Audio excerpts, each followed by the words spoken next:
Have you ever felt as a Zionist Christian that you're drowning in hot takes about Israel and Palestine, and even the people that you go to for answers, like your church leaders, don't really know what they're talking about, or they seem really clueless? You hear things like settler colonialism, white European Jews. It didn't start on October 7th, and suddenly you're on the defensive, apologizing for Israel instead of exposing the parts of the story no one on TikTok even knows exists. Today, I want to flip that script for you, not with memes, but with receipts through history, a theology that is always rooted against the Jewish people, and hard numbers that put Israel's critics on the back foot. If you're new to my channel, my name is John. I'm a non-denominational Brown Zionist Christian, and I grew up in Islamic Sharia Law Countries for almost 9 years and later lived on a kibbutz in Israel. See, I've literally heard lectures about Jews and seen how Israel is talked about in Islamic countries. And I've also lived among Israelis who are just trying to survive in a region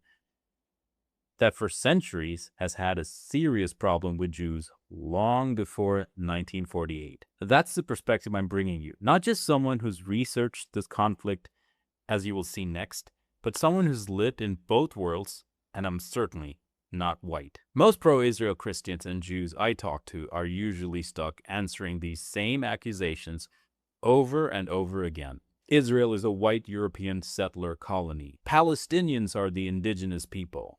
1948 was a land grab.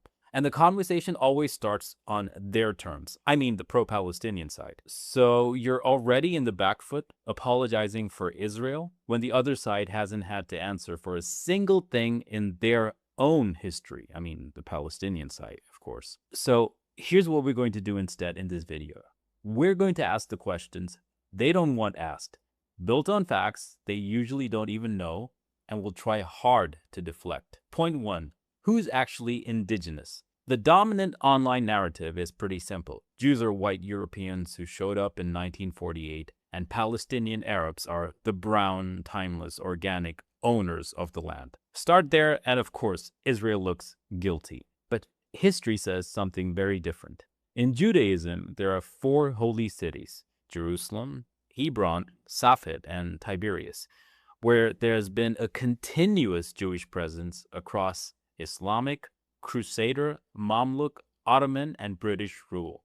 Long before modern political Zionism, there was the old Yishuv, indigenous Jewish communities rooted in these cities, studying the Torah, praying, and building families on the same soil their ancestors had walked for centuries. On the Arab side, the picture is also more complicated than TikTok lessons on this conflict. Alongside long-established Arab families, the late Ottoman and British Mandate periods saw a noticeable migration into what was then called the British Mandate of Palestine from surrounding Arab lands, Egypt, Syria, and elsewhere, drawn by new economic opportunities created under British rule and by Jewish agricultural and urban development. British statistics show that most Arab population growth between the 1920s and 1940s came from high birth rates rather than from a gigantic wave of foreign settlers. But there was still a real influx of tens of thousands of migrants. In other words, Palestinian by 1948 already meant a mix of older local communities and relatively recent arrivals, not a single unchanging ancient tribe like what we're used to hearing. By contrast, the specific modern brand of Palestinian as an exclusive Arab national identity, defined in opposition to Jews as foreign usurpers, was shaped in the 20th century, especially under the PLO and Yasser Arafat. So when someone calls Jews colonizers, your first move is not to deny it in a state of panic. Your first move is to say, let's talk about the 4 holy cities and the old Yishuv. And while we're at it, let's also talk about the Arab migration into the British Mandate of Palestine in the late Ottoman and Mandate years. How exactly are the people who never left their own holy sites settlers, while a mixed population that includes recent arrivals gets branded as the sole indigenous side? Point 2. The refugees no one talks about. Everyone who knows about the Israel-Palestine conflict has one time or another heard the word Nakba. However, very few have heard about the Jewish Nakba, Around the time Israel was established, roughly 850,000 Jews were forced to flee Arab countries and Iran, often under violence, acid seizures, and state pressure, not just casually migrating out. An internal Israeli government analysis estimated that these Jews left behind about $150 billion worth of property, at that time a conservative figure that adjusted to around 2019 values.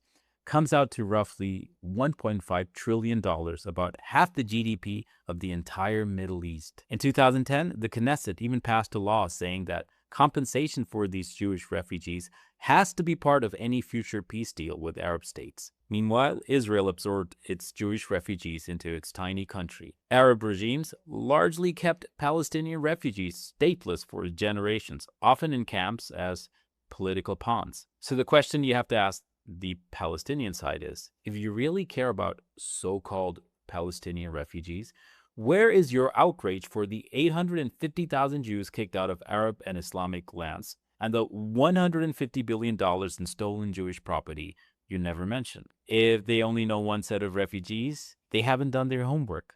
And maybe, just maybe, you can tell them, are you a closet anti-Semite in disguise as an anti-Zionist? Point 3, it didn't start in 1948. You often hear anti-Israel activists love to say, this didn't start on October 7th or even in 1948, and then they jump straight to the British Mandate part of history. That's still playing defense, so we should take them further back. In 1066, in Muslim-ruled Granada, a mob stormed the palace, killed the Jewish vizier Joseph ibn Nagrela, I'm not sure if I pronounced it right, and massacred the Jewish community, with later sources speaking of thousands of Jews murdered in a single day.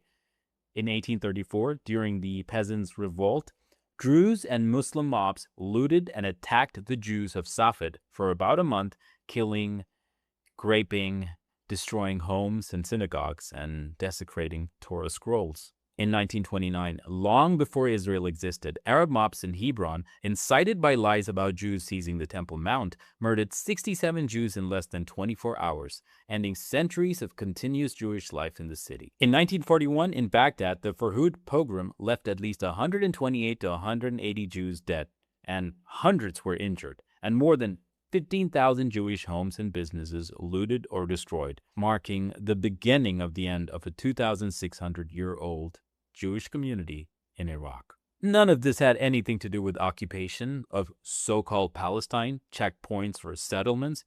Jews were targeted because they were Jews. So when someone tells you it didn't start in 1948, you answer, you're absolutely right. It started way earlier, centuries earlier, with a pattern of anti-Jewish violence inside Islamic societies themselves. Point 4, Dhimmi, humiliation, and why Israel is a shock. Here's another layer almost no one in the West understands. Under classical Islamic law, Jews and Christians were dhimmis, that is, protected people who could live and practice their faith, but only under Muslim rule and only if they accepted formal inferiority. Let that sink in, because the next part, it's pretty interesting. They paid a special poll tax called jizya, often in humiliating ways, and they were barred from bearing arms, excluded from any real political power, restricted in building or repairing houses of worship, and subject to dress and status rules that visibly marked them, that is, Jews and Christians, as second class. So, for centuries, the Jew was not supposed to be a soldier, a ruler, or a sovereign. The Jew was supposed to be tolerated, but beneath you. Now put 1948 and 1967 in that frame. A Jewish state suddenly appears in what looks like the heart of the Muslim world. Jewish armies suddenly defeat Arab armies. Jewish control is established over Jerusalem, including what is considered Islamic holy sites. That's not just a political embarrassment. For many Islamists who are shaped by a certain worldview, it's more than a theological humiliation. It's really hard to explain. The dhimmi is suddenly on top. So when someone from the West romanticizes a golden age of tolerance, you kind of calmly explain to them, yes, sometimes Jews survived, but they survived as second-class subjects, dependent on the goodwill of their masters, not as equals, and certainly not as a free people in their own land. And this goes for both when Islamists ruled the land and including the Crusaders. Point 5, 1967 and Land for Peace. Another huge talking point is 1967. The way that's framed is as if Israel just woke up and decided to suddenly steal land. In reality, in June 1967, after Egypt expelled UN peacekeepers from the Sinai area, they moved roughly 100,000 troops and hundreds of tanks to Israel's border and closed the Straits of Tiran to Israeli shipping, a casus belli in Israeli policy, meaning a justification for Israel to go to war. So Israel launched a preemptive strike on the Egyptian Air Force. The war quickly expanded to include Jordan and Syria. And by the end of 6 days, Israel had captured Sinai and, guess what, Gaza from Egypt. And Israel took the West Bank and East Jerusalem from Jordan and the Golan Heights from Syria. Afterwards, the UN Security Council adopted Resolution 242, which is basically laying out the land for peace formula. Israel withdraws from territories captured in exchange for Arab states accepting Israel's right to live in peace with secure and recognized boundaries. In the Camp David Accords and the 1979 Egypt-Israel Peace Treaty, Israel agreed to withdraw from all of the Sinai Peninsula, dismantling settlements and air bases, all in return for peace with Egypt. Israel later signed a peace treaty with Jordan in 1994.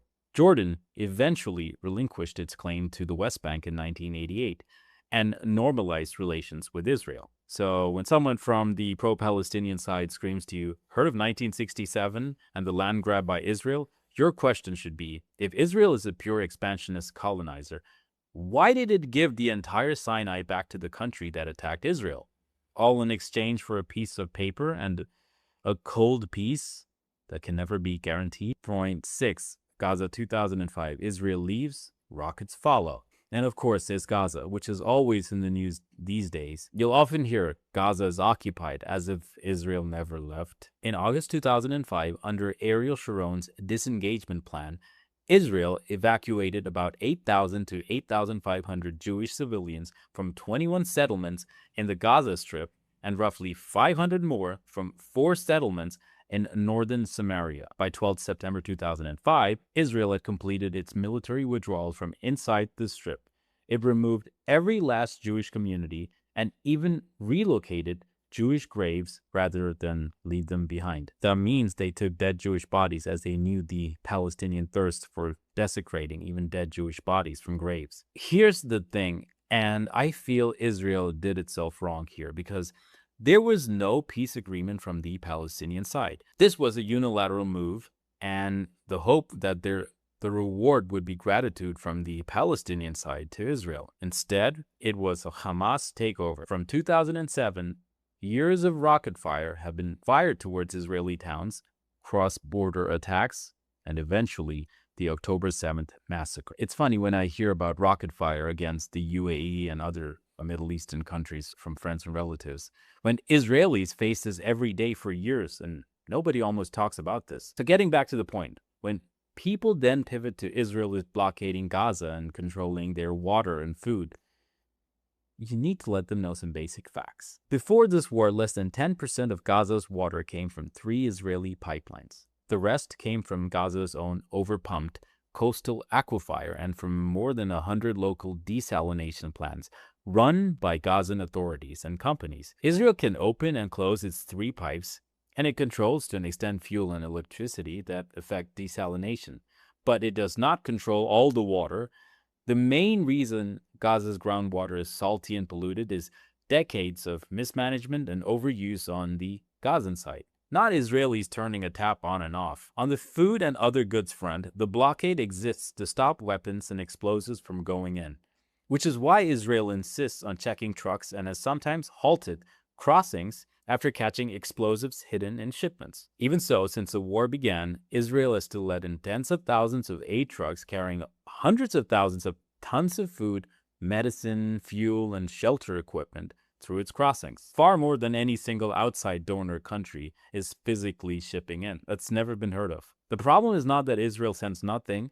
The problem is that Hamas turns a lot of Gaza's resources into tunnels, rockets, and war, and they pretty much eat the food for themselves. And the same thing is true with electricity. Before the war, Gaza's power came from three sources, about 120 megawatts purchased from Israel, another chunk from Gaza's own power plant, and a smaller feed from Egypt. Israel's lines covered half of Gaza's needs, not 100% of them like propaganda demands. The rest depend on Gaza's own plant and on fuel and budget fights between Hamas and the Palestinian Authority, which is why people in Gaza were already living with blackouts long before October 7th even happened. So when Israel has cut electricity, it has been in direct response to Hamas's actions, like after the October 7th massacre and the hostage-taking, when Israel openly said it was cutting power as part of the war and as pressure to get its own people back. That is very different from the TikTok version where Israel just wakes up and decides to turn the lights off on 2 million people for fun, or because they're racists, according to people who never even lived in this region. On top of that, it's not as if Gaza has never seen any money. Since Oslo, tens of billions in international aid have flown into the Palestinians, and billions of dollars have gone specifically into Gaza through UN agencies, Western donors, and Gulf states for reconstruction and so-called development. Instead of turning Gaza into a thriving Mediterranean enclave with working water, power, and hospitals, Hamas poured staggering sums, concrete and metal, into a vast tunnel network that estimates around 620 kilometers worth of tunnels. That big. You can imagine the tons of cement, hundreds of millions and billions of dollars all sunk under people's homes and under foreign-funded projects. The real question should be, why does Hamas spend the help it gets on tunnels and missiles instead of on the people it claims to proudly defend? With regarding Gaza, two offensive questions that you can ask pro-Palestinians is, first, the obvious one. If Israel is a genocidal colonizer, why did it remove every Jewish community from Gaza in 2005, relocate even its dead, and hand the territory over without a peace agreement, purely as a unilateral act of faith? And why has every major land concession from Sinai to Gaza been met with more hatred than peace? Second, if Israel controls all the water, food, and electricity, how do you explain the fact that less than 10% of Gaza's water came from Israeli pipes, and that electricity cuts only happen as a direct response to mass murder and hostage-taking? And how do you explain the tens of billions in international aid that flowed into Gaza over decades, while Hamas chose to build hundreds of miles of tunnels and a rocket industry instead of hospitals, water plants, and power stations? Yeah, I know that's a lot of questions, but the people saying Israel controls everything in Gaza have to answer both questions. Most cannot answer either one. Point number 7, the Amalek distraction. At this point, someone will say, but what about Amalek? The Bible has genocide too. Here's the short version for now. We're staying on the secular side, and I'll do a full spiritual deep dive, especially for Christian Zionists, in another video to counter so-called anti-Zionist Christians, which is an oxymoronic statement in itself. But back on point. See, the Amalekites were an ancient people who attacked Israel's weakest, their sick, their elderly, and their children, right after the Exodus journey. And they were judged for that particular crime in a specific time-bound context. Jewish tradition holds that the identifiable nation of Amalek no longer exists.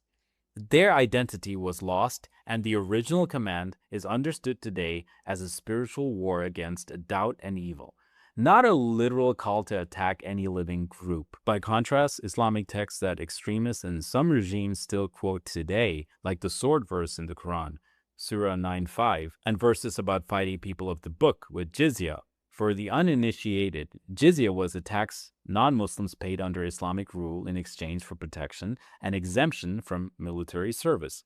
Though in practice it often reinforced their lower status, I mean Jews and Christians, close to what the mafia did when it comes to asking a small sum in exchange for protection. And like I stated, this jizya is speaking directly about modern living Jews, Christians, and polytheists, and have been interpreted by some classical and even modern Islamic scholars as ongoing commands. Then there's the famous hadith in Sahih Muslim and Bukhari, the hour will not be established until you fight the Jews, and the stone or tree will say, "O Muslim, there is a Jew behind me. Come and kill him, except the Garkad tree." I'm not sure if I pronounced that tree right. Article 7 of Hamas's original 1988 charter literally quotes word for word that hadith as its theological justification to go against Israel and the Jewish people. So the contrast is pretty simple. One text is about a people who are gone and is now spiritualized away, aka Amalek or Amalekites. The other texts are still used today as a blueprint for killing or subjugating groups who are very much alive. That's all I'll say here, that is regarding the Amalek versus Jihad text. And I will also mention more about why Christians have to support Israel in a spiritual sense in another video. So if we put all of this together, whatever I just mentioned, when someone says colonizer, we answer immediately with the four holy cities, the old Yeshu, Jews as indigenous to their own land with proof. When someone says Nakba, you answer with 850,000 Jewish refugees from Arab and Iranian lands and $150 billion in stolen property that's not addressed. When someone says it didn't start in 1948, you answer with Granada, 1066, Safed, 1834, Hebron, 1929, Baghdad, 1941. And that's just the tip of the iceberg. There's so much more. And when someone romanticizes you with the idea of Islamic tolerance, you answer with the truth about the Dhimmi status and the theology of Jewish humiliation. And like I mentioned earlier, when someone talks about land grab, you answer with Sinai, Camp David, and Gaza, 2005. Examples of a state that wins wars for survival and then gives land back anyway. All I want you to do is the next time a so-called pro-Palestinian Christian or any pro-Palestinian tries to shame you with their truth or half the story, you'll have the rest of it ready. If this helped you, I would really appreciate if you'd like the video, subscribe to my channel, and share it with your friends, your pastor, your priest, anyone who needs better talking points on defending Israel. Making content like this takes a lot of research and time. If you want to support that work, even a small contribution helps. I'll put the link below. It's optional, but I would deeply appreciate it. Any donations. And if you or any organization need help with content, copywriting, or general web design, that's what I do. I'm currently taking on clients. All the details are in the description. Reach out if you'd like to work together. And finally, in a future video, like I said earlier, I'll walk through these spiritual reasons to support Israel from a Christian perspective. That is why the Bible itself gives us a framework for supporting Israel. Until then, stay grounded, stay informed, and stop letting people who haven't read a single serious history book tell you what to think about this conflict especially. Take care. Love you guys.